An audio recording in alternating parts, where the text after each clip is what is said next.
Perbaikan jalan di wilayah Kota Palembang terus dikebut mengejar pelaksanaan Asian Games 2018. Ahmad Bastari, Kepala Dinas PUPR Kota Palembang, menjelaskan, untuk rincian jalan yang diperbaiki, yakni kondisi rusak berat sepanjang 41 km dan rusak ringan 28,55 km, dengan panjang keseluruhan jalan di Kota Palembang 681 km. Perbaikan jalan ini menelan anggaran sebesar 300 miliar dengan fokus perbaikan di daerah Gandus, Sematang Borang, dan Pelaju dengan target penyelesaian sebelum pelaksanaan Asian Games 2018 dimulai. Kegiatan 2018 itu kita targetkan sebelum Asian Games sudah selesai, dan bahkan kita yang untuk yang pekerjaannya volumenya tidak terlalu besar sebelum Lebaran sudah selesai.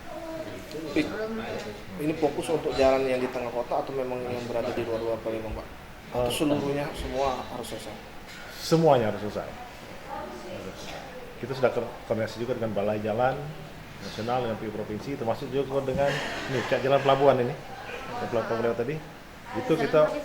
Itu ada jalan nasional. Dan kita sudah minta ke pelabuhan akan CSR mereka, dan mereka setuju.